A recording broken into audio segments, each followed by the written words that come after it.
بعض الناس بوجوب الغسل، اغتسل فمات، فقال صلى الله عليه وسلم: قتلوه قتلهم الله، هلا سألوا إذا لم يعلموا. هلا سألوا إذا لم يعلموا. بسم الله الرحمن الرحيم، والصلاة والسلام على رسول الله. أيها السادة المشاهدون، حياكم الله، السلام عليكم ورحمة الله. هذا عدد جديد، لقاء متجدد، برنامجكم هلا سألوا عبر الخامسة، قناة القرآن الكريم من الجزائر. هلا سألوا برنامجكم اليومي يجيب عن أسئلتكم الدينية وانشغالاتكم الفقهية. معلمنا بإذن الله هذا العدد فضيلة الشيخ الدكتور سعيد بويزري. أهلا وسهلا ومرحبا بكم جميعا وبه. شيخنا السعيد، مرحبا بك. مرحبا أخي أحمد، الله يبارك فيك. إن شاء الله. يعيش الإنسان المسلم في عزة دوما.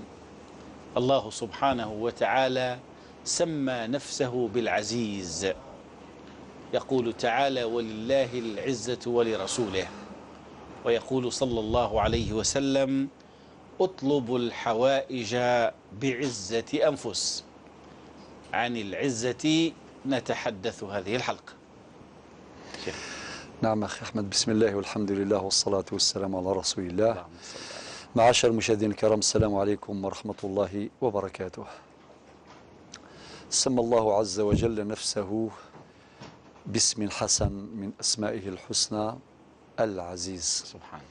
وكتب الله عز وجل العزة لنفسه ولرسوله وللمؤمنين، كما ورد في آية القرآن: ولله العزة ولرسوله وللمؤمنين، إلى آخر الآية. والحديث الذي أخرجه الإمام ابن عساكر ما تفضلتم به أخي أحمد: اطلبوا الحوائج بعزة الأنفس فإن الأمور تجري بالمقادير. لابد من بيان هذا الموضوع، موضوع العزة، من خلال نقاط محددة.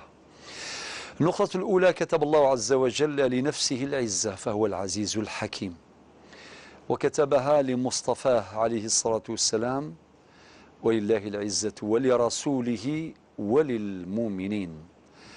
ولكن بالنسبة للمؤمنين لا بد من شروط لتحقيق هذه العزة المرادة في قوله تعالى، فلا تتحقق هذه العزة إلا بشروط. من أهم هذه الشروط الإيمان بالله عز وجل. لا يمكن للإنسان أن يكون عزيزا إذا قطع صلته بخالق السماوات والأرض.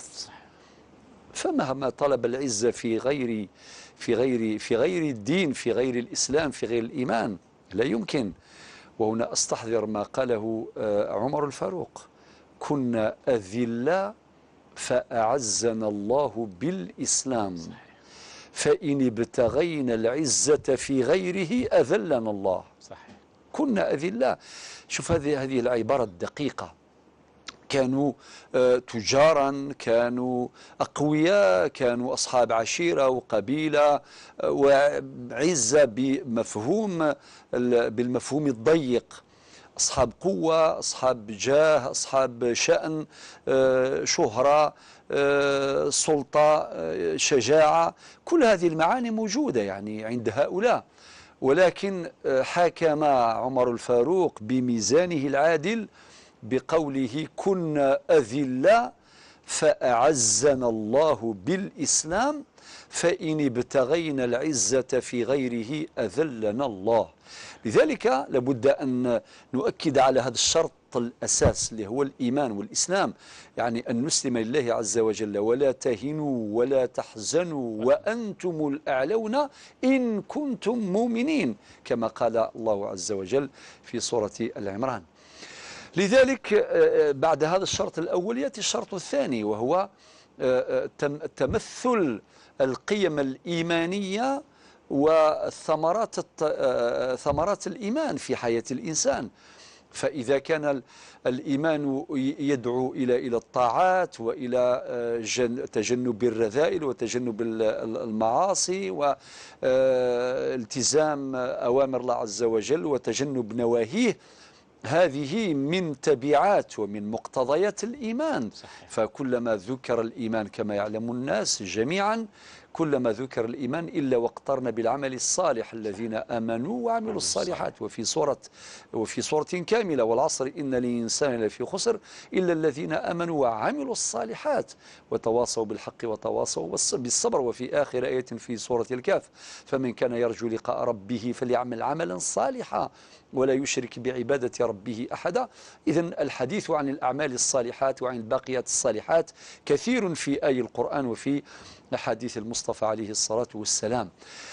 ثم يأتي الشرط الثالث وهو شرط مهم، أن يؤمن الإنسان بيقين أن الله هو الرزاق، بأن الله هو صاحب القوة المطلقة، وأن الله عز وجل هو الرحمن هو الرحيم، هو يعني نتمثل أسماء الله الحسنى وأن نتمثل صفات الله العليا، يعني نستشعرها ونستوعبها ونفهمها ونعبد الله عز وجل بأسمائه الحسنى وصفاته العلى.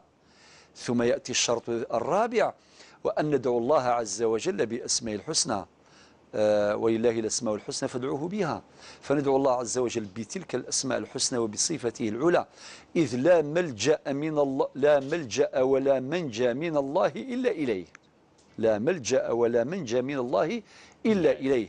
فحينما يعلم الإنسان بأن الله هو النافع هو الضار هو الرحمن هو الرحيم هو الرزاق هو كل هذه، نتمثل كل هذه الأسماء وهذه الصفات، لا شك أنه يعيش حياة العزة. أما إذا لم يتمثل هذه الشروط ولم يطبق هذه الشروط فيلتمس العزة في غيره، فإذا التمسها في غير ما ذكر كانت ذلة. بالمناسبة تذكرت الآن بعض الأبيات الشعرية في هذا الباب، يقول: لا تخضعن لمخلوق على طمع فإن ذلك وهن منك في الدين، فإن ذلك نقص لك في الدين، لا يقدر العبد أن يعطيك خردلة إلا بإذن الذي سواك من طين، واسترزق الله مما في خزائنه فإن رزقك بين الكاف والنون، إشارة إلى قوله تعالى: إنما أمره إذا أراد شيئا أن يقول له كن فيكون. واسترزق الله مما في خزائنه فإن رزقك بين الكاف والنون، إلى أن يقول: واستغني بالله عن دنيا الملوك كما استغنى الملوك بدنياهم عن الدين، ولله العزة ولرسوله وللمؤمنين. بارك الله فيكم فضيلة الشيخ أستاذنا الدكتور سعيد بويزري على ما تفضلت به. عن العزة تحدثنا هذا العدد. شيخنا، هذا المعنى كيف يمكن أن نترجمه باختصار باللغة الأمازيغية؟ نعم. مثلا في ستماثين السنت البوسة في العزة أمشى بنادم أذيلي عزيز، أمشى ربي في كاس الشان، ربي في كاس القيمة، أمشى يحرز الشانيس يفكى ربي سبحانه عز وجل، وذي لي أقرو يسلف ذا يرفذ ماشي ذي وين راه يقبلن الذل وين راه يقبلن المهانة، لأن دي تصن شرط قلان شرطا مزوارو إلى قبل مذيا من ربي عزيزنا، خاطر ما يليون من راس ربي سبحانه يهواس كان كين يساع القيمة كين يساع الشان خاطي إلى قضية من ربي وحدس عز وجل. الأمر مزوارو الأمر والسين لوها ربي أين سدينا ربي خدمي ثاث يخدم أين في ثينها ربي إلى قد يفعل في الله ساكيد دينا سيدنا عمر نحن لا مذلوليث ونساء القيمة ونساء الشان، ولكن أسمي نغال ذين سلمان نومن ربي عزيزا واحد وسوس نرينا شريك يغال ربي سبحانه يفكايغ الشان يفكايغ القيمة يفكايغ العزة. إنك من سوثر نغان تنادي في العزة عند النظام أدن نقولي كان ذي المذلة أدن نقولي كان ذي المهانة.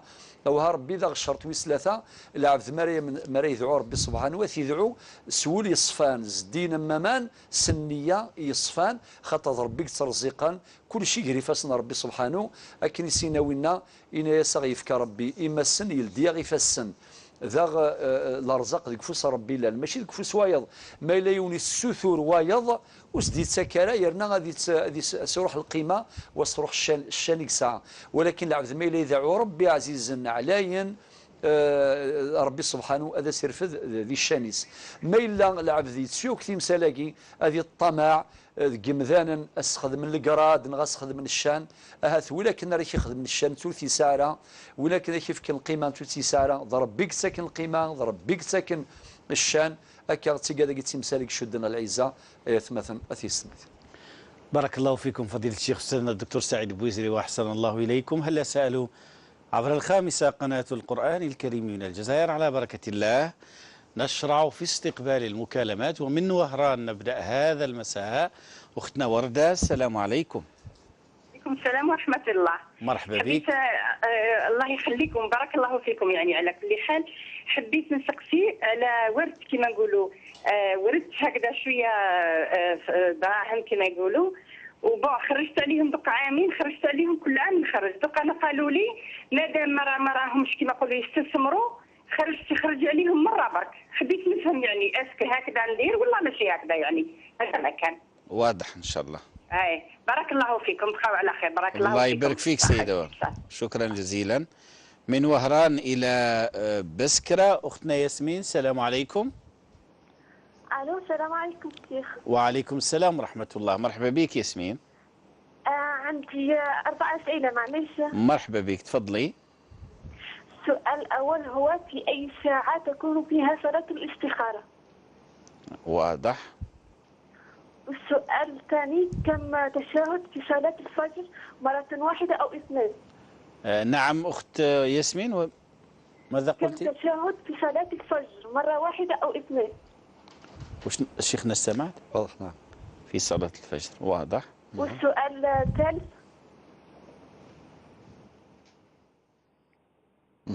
حبيت من الشيخ يعلمني كيفية التيمم.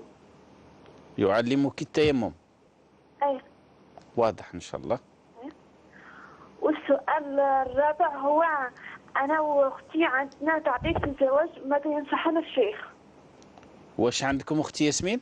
تعطيل في الزواج. عندنا تعطيل في الزواج، تعطيل في الزواج. أيوة. أي ماذا ينصحنا الشيخ؟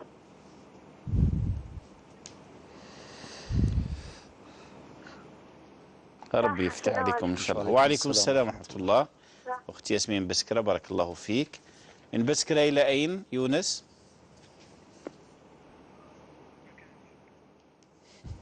طيب نشرع في الإجابة عن الأسئلة ونستقبل الأسئلة بعد استكمال الانشغالات.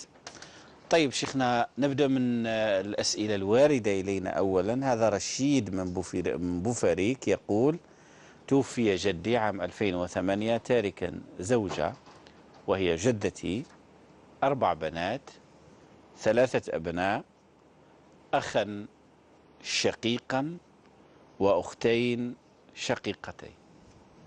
يقول بأن التركة هي عبارة عن عقارات ومنقولات، كيف يمكن تقسيم هذه الفريضة؟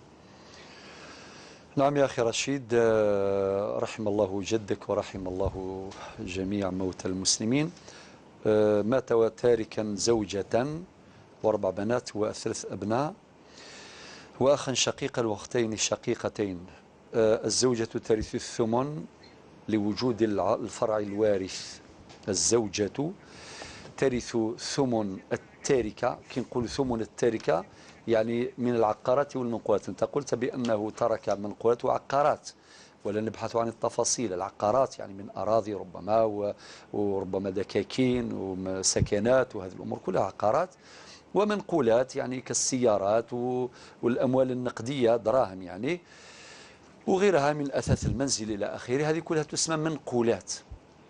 طيب إذن هذه الزوجة ترث الثمن من كل شيء. يعني إذا وصلنا العقار، إذا كان مثلا خلى 800 متر مربع من الأرض مثلا، هي ترث الثمن. أي بيتيا معناتها من 800 مع ترث 100 متر. هذا واش صح لها.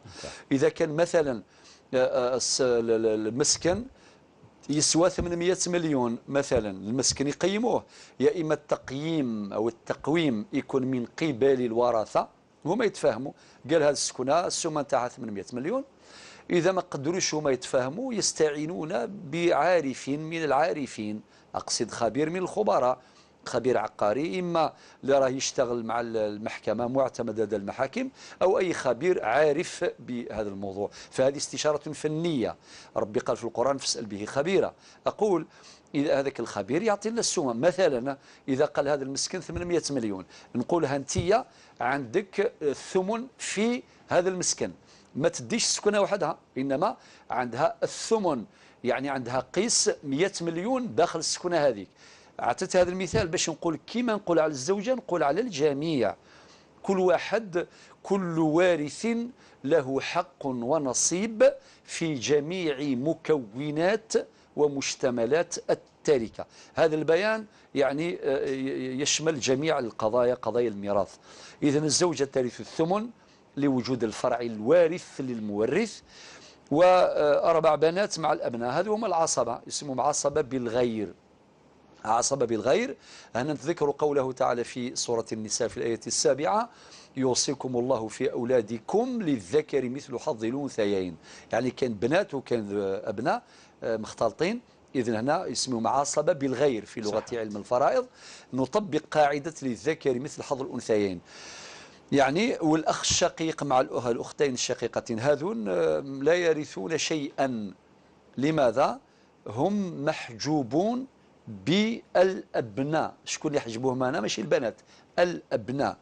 إذن الأخ الشقيق مع الأختين الشقيقتين الجميع محجوب بالأبناء.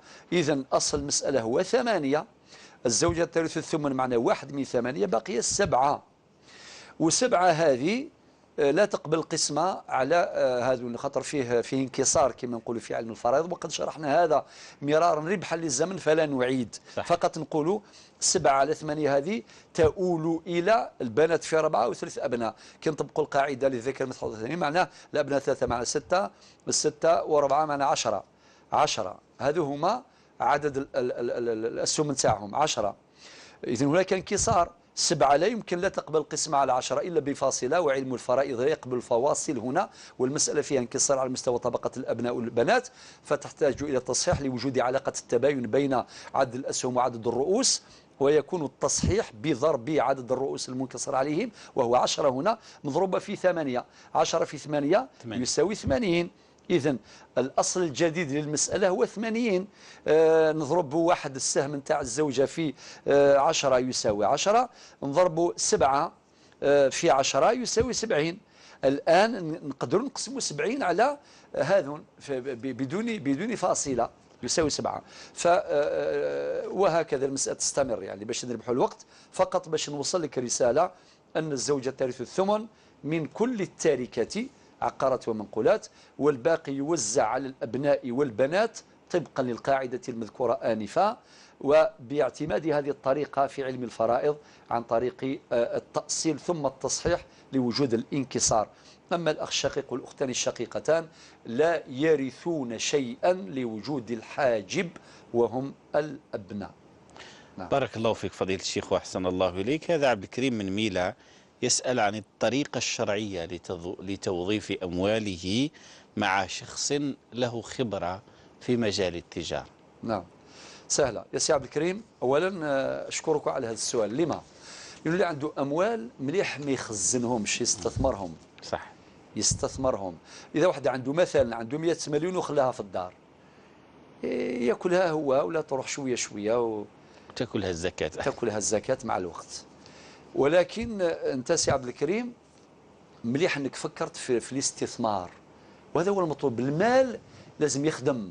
صحيح. لازم يخدم وما يجيش كما يقول لك واحد نخلوه في البنكة وفرات وناخذ لي زانتيري. وحنا دائما كنت تسمعوا الفتاوى أنه لي زانتيري هذه الفوائد الربوية لا تجوز شرعا، ومن كانت له فوائد لابد أن يتخلص منها، وقد بينا ذلك مرارا. أقول يا سي عبد الكريم المال اللي عندك ما دام تقول تتمدوا لشخص خبير في التجارة إذن أحسنت الاختيار. أحسنت الاختيار. هنا نقترحوا عليك طريقة من طرق. هناك طرق كثيرة نتاع الشراكة. من هذه الطرق أنك تعطي له هذاك المبلغ نتاعو. مثلا أنت عندك 200 مليون، هو عنده راس ماله 800 مليون، زيد المجموع 800 مليون تاعو و 200 مليون تاعك هاو مليار. هو كي يدير الاستثمارات يستثمر مشروع معين، أنت الأرباح نتاعك تمثل هذا ما يمثل 200 مليون بالنسبة ل 800 مليون، بالنسبة ل 800 مليون. نعم. إذن المقدار نتاع الربح اللي يجي يقسم بينكما وفق نسب معينة. يعني تأخذ بعين الاعتبار ما دخلت به من مال من حصة اللي هو 200 مليون وهو ب 800 مليون، إذن هو أكبر منك 4 مرات. 200 200 200 200 معناه هذا هو. إما تدخلوا بهذا الشكل وإلا من البداية تتفاهموا في عقد قراض ويسمى أيضا بعقد المضاربة، تقول نعطيك هذا المبلغ، الفائدة اللي جبتها إما نأخذ الربع الأرباح إذا ربحتوا مثلا 40 مليون واتفقتم سلفا، والعقد شريعة المتعاقدين، والنبي عليه الصلاة والسلام قال المسلمون عند شروطهم إلا شرطا أحل حراما أو حرم حلالا. فبالتالي إذا كان متفاهمين سلفا في العقد أنه تأخذ الربع نتاع الأرباح سهلة مهلة. إذا ربحتوا 40 مليون مثلا هو يعطي لك الربع معناه 10 ملايين. إذا تفاهمتوا بالنصف معناتها يعطي لك 20 مليون وهو 20 مليون، وهكذا حسب الاتفاق. ممكن الثلث، ربحتوا 60 مليون أنت تأخذ الثلث وهو يأخذ ثلثين، أنت تأخذ 20 مليون وهو 40 مليون. ممكن العكس، أنت تأخذ الثلثين وهو يأخذ الثلث. وممكن تفهم مع واحد ما عندوش أصلا، هو عنده المعرفة، عنده الخبرة. أنت عندك 200 مليون، إذن أنت عندك 200 مليون دراهم وهو عنده الجهد نتاعو، عنده المعرفة نتاعو. صح. باش يدخل ما دخلش، ما كان حتى فراك، ما عنده حتى دور يدخل معاك، ولكن عنده المعرفة نتاعو والخبرة نتاعو. وهنا في مثل هذه أيضا ديروا عقد القرض أو عقد المضاربة، هو أنت بالمال وهو بالجهد والمعرفة، وتتفقان سلفا على نسبة الأرباح، توزعوها إما بالنصف مناصفة، إما بالثلث، إما بالثلثين، إما بالربع، ثلث أرباع، وهكذا. ممكن تقول لي احنا نعطيت له دراهم ولكن ما تفاهمناش على الأرباح. واش نقول لك هنا؟ الحل ما هو بالنصف مناصفة. إذا كان ربحت 30 مليون، ربح 30 مليون، أنت يعطيك 15 مليون وهو 15 مليون. الغرض أن المال مليح يوظف ويستثمر والجميع يستفيد إن شاء الله. بارك الله فيك شيخنا السعيد وأحسن الله إليك. هذه وردة من وهران تسأل: وقد ورثت مالا ولم نخرج من مجال الميراث، تقول خرجت عليها الزكاة مرة، والبعض قال لها ما دام لم يستثمر وقد خرجت الزكاة مرة فحولك مرة واحدة لا تخرجيه مرة أخرى، ما قولكم في هذا؟ لا أختي وردة، لا، هذا هو الجواب. يكفي لا أم أبين أكثر؟ كما تشاء. الله يسلمك. أختي وردة، أولا سمعت الآن ونحن نذكر يعني في الإجابة، أنت أعطاك ربي مال عن طريق الميراث، والمال كلية من كليات الخمس في شريعة الله، والمطلوب هو الاستثمار لهذا المال. صح. في فلسفتنا الشرعية، في شريعتنا المال لا يريد المال، المال لا يريد المال. من هنا هذا مقص يعني سبب من أسباب تحريم الربا في شريعته، لقوله تعالى في القرآن: وحل الله البيع وحرم الربا، وحل الله البيع وحرم الربا. طيب أنت عندك الدراهم زكي، يعني ماذا إذا بلغ النصاب؟ صح. الشرط الأول. الشرط الثاني حال عليه الحول، يعني دار عليه العام، تزكيه، فصار هذا المبلغ وعاء من أوعية الزكاة. أيوة، يعني تطبق عليه الزكاة. طيب زكيتيهم، إذا استثمرتيهم الله يبارك، مبروك عليك، مبروك عليك، وربي إن شاء الله يبارك في مالك إن شاء الله. وإذا كان لم تستثمري هذا المبلغ، العام الجاي ما دام ما نقصش من النصاب، مازال عنده نصاب، تزيدي تزكيه. والعام اللي بعده، يعني إذا كان عندك مثلا 100 مليون، السنة هذه تزكي 2.5%، معناها 25,000 دينار، بقاو لك 97 مليون ونص. هذا هو. العام اللي بعده تزكي 97 مليون ونص، ما دام عنده فيه نصاب، وينقص وينقص وينقص هكذا كل عام تزكيه حتى ينزل إلى ما دون النصاب. الرسالة وصلت. النبي صلى الله عليه وسلم حينما سئل عن أموال اليتامى، مال اليتيم، يا أخي يتيم هو صغير يعني، ولكن الزكاة متعلقة بالمال، حتى ولو كان مالك المال قاصرا ما عندوش الأهلية. كاين في الشريعة ما يسمى بالنيابة الشرعية. النيابة الشرعية هذه قررتها الشريعة الإسلامية حماية للقصر والضعفاء ولعديمي الأهلية أو ناقصيها. إذن وهذه السبل، سبل النيابة الشرعية، كاين ما يسمى بالولاية في حالة عدم وجود الولي، كاين ما يسمى بالوصاية، ماشي بالوصية، بالوصاية، كاين ما يسمى بالقوامة أو تسمى التقديم. عندنا احنا في القانون، قانون الأسرة الجزائري يسمى التقديم، وقانون المدني يسمى القوامة، يعني في زوج مصطلحات، مصطلحان صحيحان متكاملان ومعناهما واحد. علاش قلت هؤلاء؟ النائب الشرعي هو الذي يتولى إدارة مال القاصر، ومن مقتضيات الإدارة إخراج مبالغ الزكاة، وإلا كما قال النبي صلى الله عليه وسلم وإلا تأكلها الزكاة، وهذه الأموال كل عام تأكلها الزكاة. إذن هذه رسالتي وهذا جوابي يا أختي وردة، استثمر هذا المال إن استطعت، وإلا في كل مرة ما دام النصاب قائمة في كل عام تزكيه إن شاء الله تعالى. بارك الله فيك شيخنا السعيد وأحسن الله إليك. هذه أختنا ياسمين من بسكرة تسأل أولا عن ساعة تكون فيها صلاة الاستخارة. نعم، في كل ساعة تحل فيها النافلة.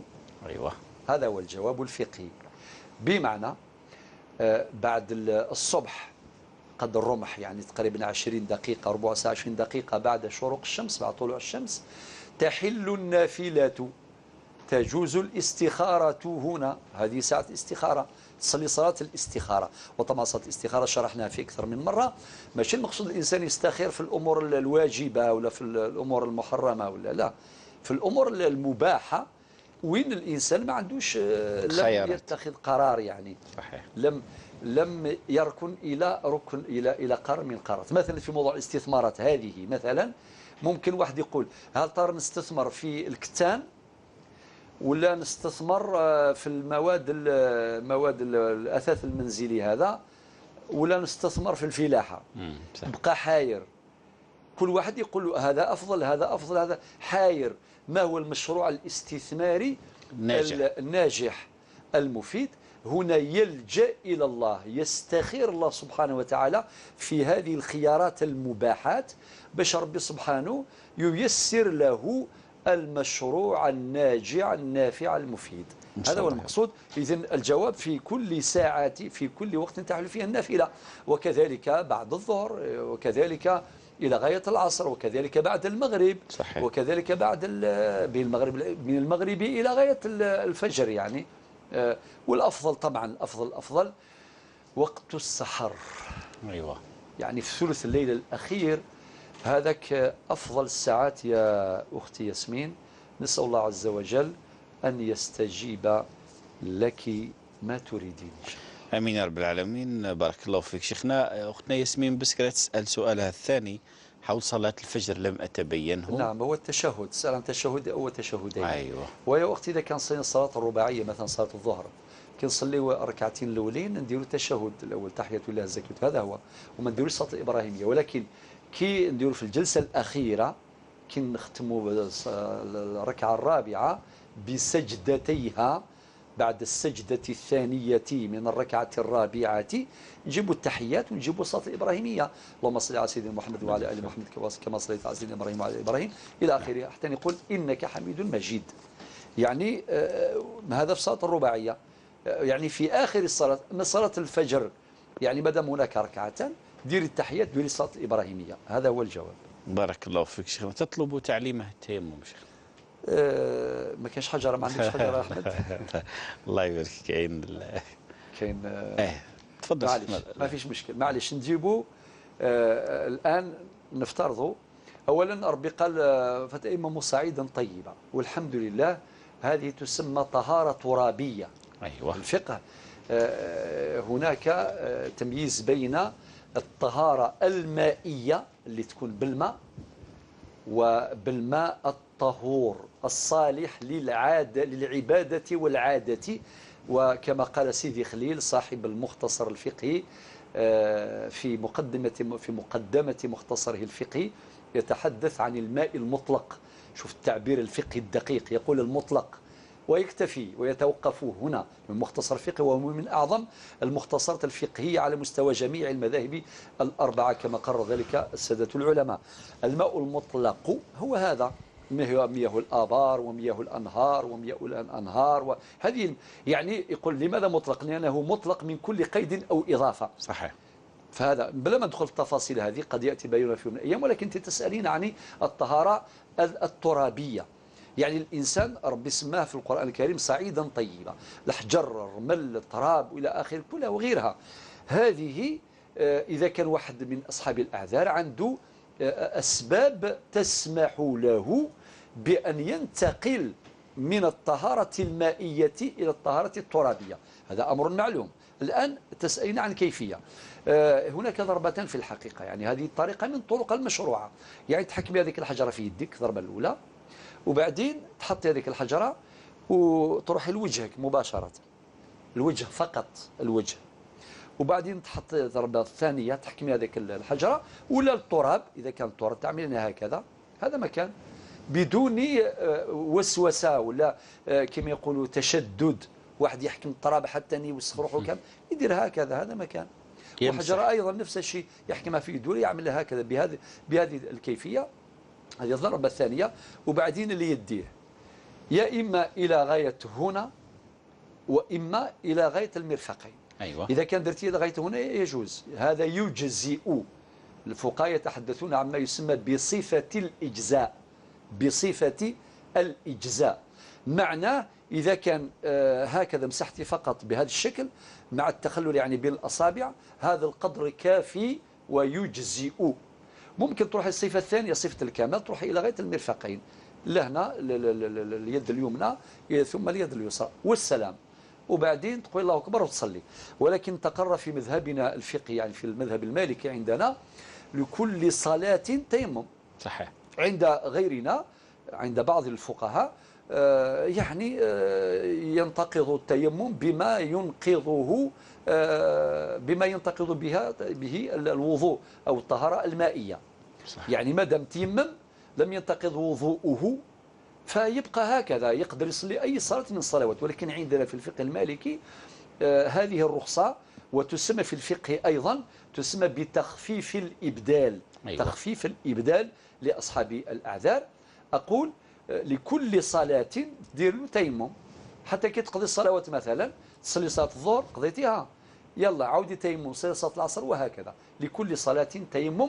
ويكون التيمم عند دخول الوقت، عند دخول الوقت. وقد تحدث إمامنا مالك في موطئه في أول باب وقوت الصلاة، وبدأ بقوله تعالى إن الصلاة كانت على المؤمنين كتابا موقوتا. عند دخول وقت الصلاة هنا تتيممين وتصلين صلاة الفريضة، وتصلين ما شئت من النوافل. إذا كان وصلت العشاء تيمم واحد العشاء، وما تعوديش تيمم تصلي به ما تيسر من النوافل، وتصلي به الشفع، وتصلي به الوتر، يعني بتيمم واحد. بارك الله فيك شيخنا السعيد وأحسن الله إليك. أختنا ياسمين سؤالها الأخير حول مسائل تعطيل الزواج وهذه الوسوسة أيضا اللي تحيط بالواحد لما يشوف أنه أموره في هذه المسألة يعني متوقفة. بما تنصح وربي يوفقكم للخير. نعم. أولا يا أختي ياسمين، أولا لك ولغيرك، إذا كان المرأة لم تتزوج يعني ماهوش مباشرة يأتيها الوسواس يقول خلاص أنا معطلة وأنا كذا ما لا. وهذه أقدار من عند رب سبحانه عز وجل. ممكن المرأة تتزوج في سن 30، ممكن 35، ممكن 40، الله أعلم. يعني لا ندري، معنى ما تحكميش على نفسك وعلى أختك من البداية أنه راكم معطلين. يعني هذه لك رسالة لك ولغيرك. الرسالة وصلت واضحة. علاش بعد الانسان يدخل في واحد الوسوسه، في واحد الهلع، في واحد الخوف؟ علاش نقول لك هكذا؟ كاين اخوات اللي تزوجوا نساء بنات اللي فتيات تزوجوا في سن 38 40 وراهم في غايه السعاده والسكينه والطمانينه والحمد لله رب العالمين. وكان اللي تزوجت عمرها 25 سنه وبعدين عاشت في مشاكل وهموم الى اخره، وتقول له يا ريت ما تزوجش الان حتى نكبر. انا ندير هذه الامور يعني نخليه لرب سبحانه عز وجل. هذه رساله. الرساله الثانيه ما نوجههاش ليك، نوجهها للمجتمع. المجتمع الذي انكسرت في كثير من يعني هذه القيمة، يعني اعذرني أخي أحمد، الذي نعرفه في ديننا وفي أصالاتنا، في عرفنا وفي عمقنا الحضاري التربوي، يكون تيسير للزواج. شوفوا حياة الصحابة كيف عايشين، حياة عادية بسيطة جميلة جدا، جميلة جدا. وحتى أي واحد يعني يقدر هو يقول للناس عندي طفلة، عندي بنت، عندي أختي، عندي كذا، عندي كذا، روح يا زمان جي يا زمان، ولا هذا عيب. وحتى في الفقه صيغة الإيجاب والقبول، يعني يجوز فقهيا وشرعا باش الرجل يقول ولي المرأة يقول زوجتك ابنتي على مهر قدره كذا وكذا، وهذاك يقول وافقت. ولكن الآن ما تقريبا ما كانش اللي يقول هذا الكلام، يقول لازم انت تطلب، اما الشاب هذاك ولا باباه ولا عمه ولا كاش واحد من العائله نتاعو هو اللي يطلب، وكأنه لا تجوز الصيغه الاولى، وهي صحيحه. حنا عارفين قصه سعيد بن المسيب رضي الله عنه واش صرا مع التلميذ نتاعو، كي هو اللي عرض له باش يتزوج بنته، شيء يعني قصه لطيفه جدا وقعت في تاريخنا الاسلامي المشرق، وقصص اخرى في عهد الصحابه وفي عهد التابعين والتابعين باحسان الى يوم الدين. علاش نقول هذه الرساله يا اخي احمد؟ الناس هذوك اللي ما يقولوش الله يبارك، والناس اللي عطوا الزواج فعلا صحيح. ممكن الانسان يسمع بلي فلانه بغاو يتزوجوها، يجي واحد اخر كي الشيطان يقولوا لا ما تزوجوهاش وهذه كذا وفاميلتها هذه الناس نقول ربي يهديهم. أنا قلت كي الشيطان وأعي ما أقول، لأن المفروض ييسر الزواج، المفروض يعني يجمل ويحسن ويشجع، ماشي يعطل اللي يقول ما تزوجوش. نعم الله يبارك فيك شيخنا سعيد، شكرا بارك الله فيك. إلى اتصالاتكم مجددا يونس. السيدة فاطمة سكيكدة، السلام عليكم. وعليكم السلام ورحمة الله وبركاته. مرحبا بك، وعذرا تأخرنا عليك سيدة فاطمة. سعيد بوزري، الله يبارك فيك، تفضلي سيدة فاطمة. شكرا. ديك المرة هضرتي على الجيران، ما كانش عندي حظ باش نهضر على الجيران. أيوة. والنبي صلى الله عليه وسلم عليه وصى على 40 جار. أيوة. بصح كما نقولوا مالوغوزمون الجيران كاين عندنا جار، عندنا حيط، نورمالمون حيط بيني وبينه، ما حبش يقسم حيط بيني وبينه. ومن بعد كي درنا احنا الحيط، جاب كما نقولوا الباب تاعو وصل حتى الباب نتاعنا بواحد 15 قريب متر تقريبا، هي بعيده عليه هو، بصح حتى حدا الباب تاعنا حنايا كي يدقدقوا الناس ولا الماسو ولا تاع اللي يجيو هزوا الغلوبي تاع الكونتور ولا يدقدقوا علينا احنا، ما هو ما يسمحهمش يدقدقوا علينا اشاك فوا يديرونجيونا. حملنا هكا. ومن بعد زوج سعيد تكلم معاه، بعد قال له ما نحيهش الباب هذا، دير واش تحب تروح تشكي العداله، تشكي مع العداله، وحنا صابرين عليهم قداه نسنا واحد 11 نسنا. ايوه. ما كيدقدقوا ما يدقدقوش زعما بعيد عليه هذاك الباب، كي حتى عند الباب تاعنا. ايوه. ما حبش نديرها، وحنا صابرين عليه. وانا الراجل تاعي يعني رجل كما نقولوا اسكن ندير الاجر على هذا الشيء. وعندنا بعدا جيراننا خلاف وحالنا خلاف، هذه هي الطريقه اللي نعديو عليها. مربين حاشاك من الكلاب يأديونا سواء في الليل، كلاو بني 2 مرات تخيط، وزاد كلا الراجل تاعي وزاد كلاوني انايا، وحنا صابرين عليهم. تسمى نهضروا معاهم وهما يشوفوا في الحاله تاعنا دوك والجيران تاع 30 سنه، وحنا ساكتين ما نهضروش ما نشكيوش ما نروحوش. وعلى بالنا عندنا حق نروحوا نشكي ولا على الكلب حاشاك ولا على الجار هذا اللي حط الباب عنده خطا. هذا كما نقولوا ملك، كما الطريقه هذه مشتركه، ملك مشترك كما كان يحكي الدكتور السبع اللي كان قبل هضر عليها. واضح. تسمى. حبيت نعرف كيف ما نديروا، ما هو الحل. ولكن عنا اجر، ولكن بقاو هكا نتحملوا حتى وعلى كيديروا مسابقات في هكا الشغل، كي وحده تكون بيناتها نقطه ولا فاصله، وهي تكون كما نقولوا دات في الكونكور تسمى نقلت هذيك الطفله ولا الطفل ينقل، والاخر اللي ديك هي تنجح، واللي موراها بنقطه ولا فاصله ما ينجحش. ايوه. والآن هذه اللي راهي تسأل راهي تعمل الآن خلاص؟ هي عطاو لها بوست هي عطاو لها البوست، واللي وراها بنقطة ما عطاولهاش تسمى نقطة وفاصلة، ما بيناتهمش بزاف. واضح ان شاء الله. شيخنا يفهمنا المسألة هذه سيدي. انا ديما مدمن على قراءة القرآن الكريم من الضحى. زيدونا فيدونا دكاترة، زيدونا كثروا منها، ديرونا 4 سوايع فيها في كل حاجة باش الانسان يزيد يتعلم اكثر واكثر. فيدونا، اجركم عند الله. بارك الله فيكم، اسمحوا لي طولت عليكم. ابدا سيدة ام فاطمة، مرحبا بك وربي يقويك ان شاء الله على الخير ان شاء الله. شكرا وربي يعينكم. شكرا جزيلا سيدة. وعليكم السلام ورحمة الله. سيدة أم عبد الرحمن يونس. الو. السلام عليكم سيدة أم عبد الرحمن. عليكم السلام. مرحبا بك. خويا عندي أسئلة. تفضلي بهم. السؤال الأول. أيوة. هو نسأل على زكاة الذهب الذي تتزين به المرأة. البارح لفت انتباهي الشيخ وقال ان الذهب المستعمل لا زكاة فيه، ولكن اذا تحولت النية الى بيع الذهب، يعني اذا استعملته في تجارة او في شيء اخر فيه زكاة. اذا بعت جزء منه هل يزكي على الذهب كله او على الجزء الذي واضح. يعني نزكي على الكل ام على الجزء؟ أم على الجزء الذي يعني أردت بيعه فقط. واضح. سؤال واضح. يعني وأنا الذهب الذي أستعمله يعني أتزين به، ولكن قلت يعني إذا احتجت يعني راح يعني نبيع منه. واضح جيد. والسؤال الثاني هو قضاء الصلوات الفائتة. أيوة. أنهم قالوا لي ما كانش يعني قضاء الصلوات الفائتة. أيوة واضح. لا دليل على قضاء الصلوات الفائتة. هكذا قالوا لك. بارك الله فيك. إن شاء الله نجاوبوك على هذا السؤال. إن شاء الله. بارك الله فيكم خويا. بارك الله فيك سيدة أم عبد الرحمن. فيما تبقى من وقت أخيرا خونا مختار من وهران. السلام عليكم. مرحبا سي مختار. وعليكم السلام ورحمة الله.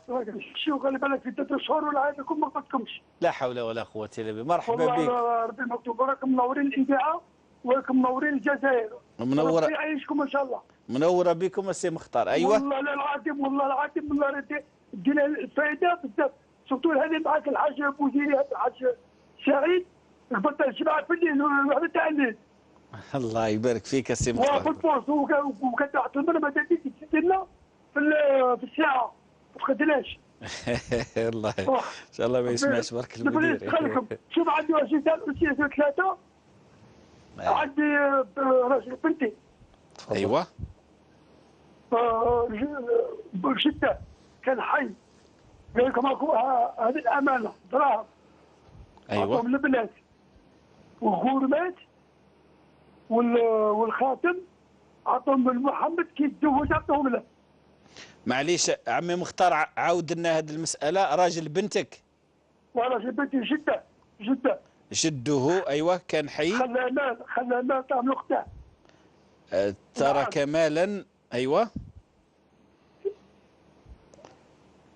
خلى مال كيفاه؟ وخلى مال قال معطوا البنات والخاتم والقورمات قال معطوا محمد الولده. عنده ولد واحد. أيوة الخاتم والأقراط. ايوه الأقراط. قال كي يتزوج عطوهم له. ايوه. هو تزوج ما دا والو، خذ الدم وهو ما دا والو. هذا السؤال الأول. واضح. ايوه. وعند السؤال الزوج وحده مو برداد قالت لي يرحم بوك اعطيك امانه وصلها لسيد الشيخ. قول لي عيطوا لي عندي مشكله باش نعيطوا بالتليفون، باش يعيطوا لي. نعطيك الرقم تاعها وهو يسموها ليلى. لا معليش عمي مختار ما تعطيش الاسم معليش. شيخنا ان شاء الله حط الرقم عند يونس. هذا يونس هو المخرج. عندها مشكله بدي حبوه باغي بدي هذه امانه وصلها لهم. هذه امانه انا بلغتها لكم وبوك نعيط لها. لكن بعد الحصه قلنا عيطوا لي. ما كان حتى نعطيكم الرقم تاعها نعم ما كان حتى مشكل سي مختار. خلي الرقم خارج المباشر وياخذوا يونس ان شاء الله. ومن يكمل شهاده حسه ولا يعيطنا. شوف وعنده اسئله غير بصيره غير بزاف. من يكون خطط صليت وتعدى صليت العصر ومن بعد قاعد كملت ومن بعد قاعد بتأذن عاود صليت. زايد ولا مش زايد؟ عمي مختار كيفاه صليت؟ عاود لنا. بتأذن وصليت العصر. ايوه. وانتهيت سلمت ونجي راسي من بعد ربع ساعه نسمع الأذان. الأذان تاع المغرب. الأذان تاع المغرب. لو دخل غير خيالي الله أعلم. عاود صليت العصر مشتي. ايوه واضح. لا العصر. ايوه واضح. ربي يخليكم والله يحفظكم ودوك انا عاد الشيره بس هاتوا لها. ان شاء الله يا عمي مختار. خليك مع المخرج يدي رقمك ان شاء الله ونجاوبك. بارك الله فيك يا عمي مختار. الله ينورك. الله ينورك يا عمي مختار. مرحبا بك. هلا سالوا عبر الخامسة قناة القرآن الكريم من الجزائر. شيخنا السعيد باقي تقريبا 10 دقائق ان شاء الله نجيب على السيدة ام فاطمة السيدة ام عبد الرحمن وعمي مختار بن وهران. السيدة ام فاطمة الجيران هذا الإشكال المتجدد دوما. صحيح أنه النبي صلى الله عليه وسلم هذا في عرف الجزائريين وصى على 40 جار، ولكن تقول هذا الجار أذانا. أول شيء نقل بابه قريبا من بابنا حتى إذا دق أحدهم على بابه نحن من تأذينا بالطرق وهو لم يسمع له شيء سنوات ولم يغير بابه. جار آخر يطلق كلابه مع الأسف على جيرانه وقد آذى زوجها وهي بنفسها وولدها، وهم لا زالوا يحترمون قيمة الجيرة ولا يريدون أن يفسدونها بالمحاكم إلى غير ذلك. تقول شيخنا أولا الفقه والقانون أيضا في هذه المسألة بما تنصحون. نعم. أم فاطمة أولا أؤكد ما ذكرت بأن النبي عليه الصلاة والسلام وصى بالجار.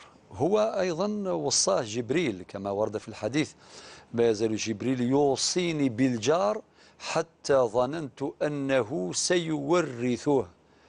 هو أمين الوحي جبريل عليه السلام يوصي النبي صلى الله عليه وسلم، والنبي عليه الصلاة والسلام وصانا بالجار. وفي أحاديث كثيرة: من كان يؤمن بالله واليوم الآخر فليكرم جاره. ولكن للأسف كل هذه النصوص اللي في الكتاب وفي السنة وفي حياة الصحب الكرام والسلف الصالح رضي الله عن الجميع، يعني بعض الناس من المسلمين يضربون عرض الحائط بهذه الأوامر وبهذه التعليمات وهذه الأحكام للأسف الشديد.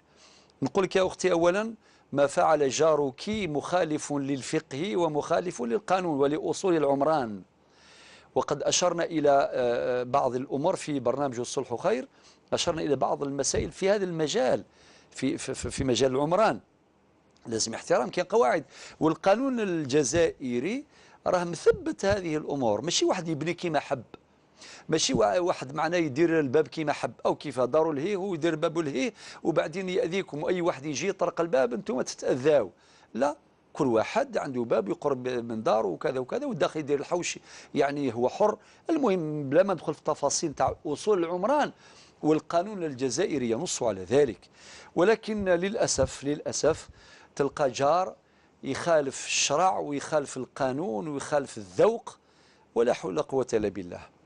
وزاد الأذى اللي جاء من جيران أخرين، هذو عندكم 11 سنة والآخر عندك 30 سنة. يا عجب، 30 سنة جوار ويطلق كلابه أو كلبه فيؤذيك ويؤذي زوجك ويؤذي. هذا ممنوع شرعا وممنوع قانونا. يعني وذرك الآن واحد إذا كان كلب بعض إنسان واحد آخر، يعني هناك أمراض، هناك يعني بعيد الشر قادر الإنسان يموت. خطر الموت صحيح. خطر الموت معنى الإنسان كي يعض الكلب، خاصة إذا كان ما خضعش يعني الرعاية الطبية التلقيحات المعلومة، يعني يكون هو السبب في الموت. يعني هذا خطر، لا ما يقبلوا لا شرع ربي ولا النبي صلى الله عليه وسلم. ما ربي سبحانه حرم الظلم، وفي الحديث القدسي ربي قال في القرآن الكريم وما ربك بظلام العبيد إلى آخر الآيات، وما ظلمناهم ولكن كانوا أنفسهم يظلمون. إني الحديث القدسي إني حرمت الظلم على نفسي وجعلته بينكم محرما فلا تظالموا. والنبي عليه الصلاة والسلام يقول الظلم ظلمات يوم القيامة. في حديث آخر اتق دعوة المظلوم فليس بينها وبين الله حجاب. يعني واش نديروا كاع بهذه النصوص هذه في الكتاب والسنة، زايد في القانون، قانون الصحة، عندنا قوانين تمنع وتجرم مثل هذه الأعمال. درك يا أختي أنت تسألين تقولي هل وحنا كنا ساكتين وصابرين؟ ربي يجازيكم، ولكن إلى متى؟ إلى متى تبقوا هكذا ساكتين وصابرين؟ أنا نقول لكم هناك حلان، واحد منهم الحل الأول الحل يعني نتاع الصلح، بمعنى تبعثوا لهم ناس نتاع أهل الخير يتوسطوا. نعم من أهليهم، بارك الله فيك، من أهليهم، من الجيران الآخرين. قال لي توسطوا، قال لي يا فلان أنتم أنت راك تأذي العائلة هذه بهذا الباب اللي درتوه كذا، وأنتم راك تأذيوا العائلة هذه بالكلاب إلى آخره. فإذا كان ارتدعوا وتابوا الله يبارك بالخير وتتسامحوا وتتصالحوا وكذا وكذا وكذا وتعودوا. معنى ماشي معناتها الصلح وتفاهموا ويخلي الباب كما هو، لا، لابد من إصلاح ما أفسد، لابد. فإذا تم ذلك الله يبارك. وإذا كان ما تمش هذه تجيبوا له كان إجراء، تروحوا لأي محامي يرصدكم إلى الإجراءات القانونية باش تروحوا إلى القضاء، وبعدين ترفعوا دعوة قضائية وترفعوا شكوى ضد هؤلاء الجيران، وربي يهديهم. احنا ما نتمناوش باش توصل إلى المحاكم، ولكن الله غالب. سيدنا عثمان قال إن الله يزع بالسلطان ما لا يزع بالقرآن. صحيح. إذا كان واحد ما حبش يتوب وما حبش، خلاص تروحوا للقضاء، تروحوا للمحاكم، وهذا هو الحل. وربي إن شاء الله يعافيكم وربي يهديهم هؤلاء الجيران إلى الحق والصواب. بارك الله فيك شيخنا. في السبع دقائق تقريبا سيدة فاطمة، مسابقة تشغيل، الفائز بالمسابقة يعني تناول الأمر بغش وتفوق، ماذا عنه وماذا عن شغله، بالنظر أن الذي بعده لم يغش ولكنه لم يكسب هذه المرتبة؟ بما تنصحون؟ هو ما بني على باطل فهو باطل. هو النبي عليه الصلاة والسلام قال من غشنا فليس منا. هذه رواية. كاين رواية أخرى تقول من غشنا فليس مني، مع النبي عليه الصلاة والسلام يتبرأ منه. وكاين رواية أخرى تقول من غش فليس منا. من غش ماشي غير غش المسلمين، غش أي واحد. يا وهذا الحديث كلما قرأناه نقول للناس أيها الناس اتقوا الله. ماهوش هذا الحديث نتفهمه غير في البطاطا وفي الميزان صحيح. فقط يقول تجار، لا. والغش في العلم وفي المسابقات وفي الامتحانات أخطر أنواع الغش. صحيح. باش نكونوا واضحين الآن. درك هذا الإنسان اللي غش، وكم من غشاش يعني ونال شهادات في هذا، وشهادات عليا ماهوش غير في خاصة درك مع الهم هذا نتاع الانترنت وكوبي كولي وكذا إلى آخره. هموم كثيرة جدا، هموم كثيرة جدا. طبعا كي نقول الهم هذا ماشي نتكلم على التكنولوجيا مليحه، ولكن المرافقه الايمانيه التربويه للتكنولوجيا، الاستخدام الحسن للتكنولوجيا باش تولي تنفع ماشي تضر. اقول انه هذا اللي داروا خطا، هذا اللي داروا يعني جريمه غش. فالشيء اللي داروا لا يجوز شرعا. نبقى الان انا ما نقولش لو قطع الدبلوم نتاعك وقطع الشهاده نتاعك، قل توب بينك وبين ربي سبحانه عز وجل. هو المنصب حتى المنصب الآن والله يعني ربما في يوم من الأيام، اسمح لي أحمد، يعني ترددنا كثيرا بالتشاور مع بعض زملائي في منبر الإفتاء، قال له كان يعني الفتوى تصدر مباشرة خلاص إذن يعني استقالات كثيرة، وشكون اللي يستقيل يعني؟ نفضل نقولوا خلي ثم وحاول تصحح وتوب بينك وبين ربي سبحانه، وادعو غيرك إلى أن هذا الأمر حرام، ونبه غيرك ونصح غيرك وكذا وكذا. وفعل الخير ما استطعت. نعم بقدر الإمكان. حاول تعوض كما قال ربي في القرآن الكريم، قال إن الحسنات يذهبن السيئات. هذا معنى الدليل. ما أقوله الآن عنده أسس في القرآن وفي السنة. صح. هذا من جهة. التائب من الذنب كمن ذنب له وكذا إلى آخره. نستحضر هذه الأحاديث.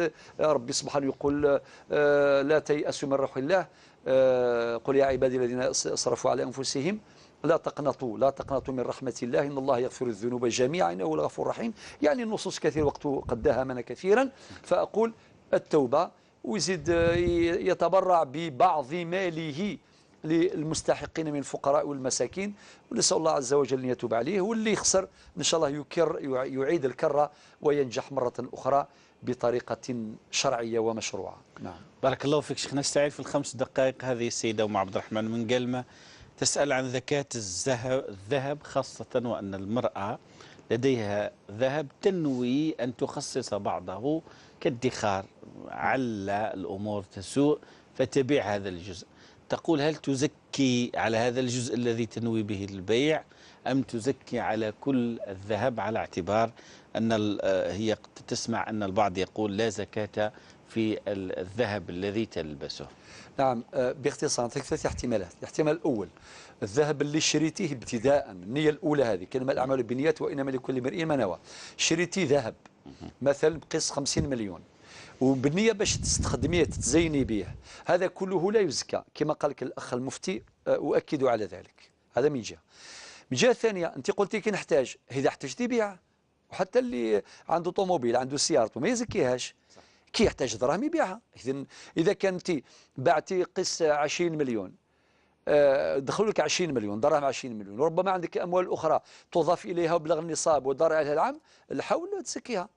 أما الجزء المتبقي عندك للاستخدام والتزين به ولو مرة في الزمان ماشي يوميا، فهذا لا يخضع للزكاة. بارك نعم. شيخ، قضاء الصلوات الفائتة لا دليل على القضاء. نحن نقول بالقضاء، ودين الله أحق أن يقضى، ولا ننكر الرأي الذي يقول بأن الصلوات الفائتة لا تقضى، إنما الإنسان اللي ما صلاش في الوقت وكذا يعني يجتهد في النوافل وفي الرواتب وهكذا. هذا كرأي معتبر له وزنه، والرأي الذي نراه ونرجحه في مذهبنا، وهذا ورأينا في المذهب نتاعنا، أن الإنسان يقضي، والقضاء هذا يقضي بالطرق التي شرحناها مرارا.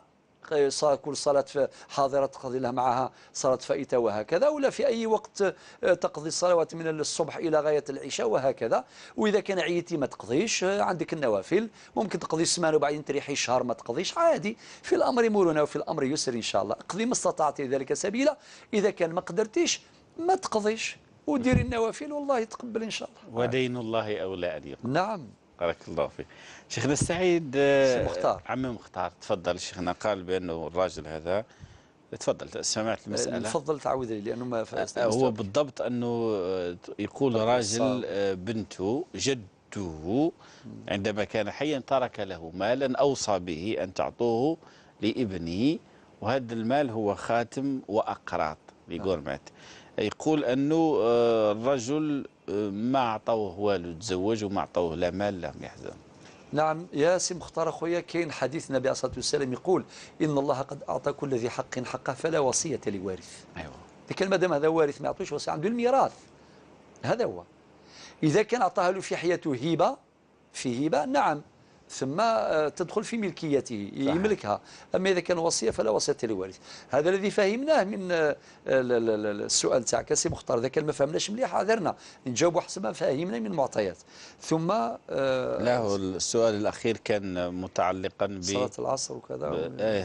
قال بأنه سمع الأذان وصلى صلاة العصر، وكان أذانا واهما يعني لم يتبينه، فإذا بأذان آخر قال صليت أعدت الصلاة، فما حكم صلاتي الأولى؟ علاش يعود الصلاة أصلا إذا كانت ما صليتش العصر؟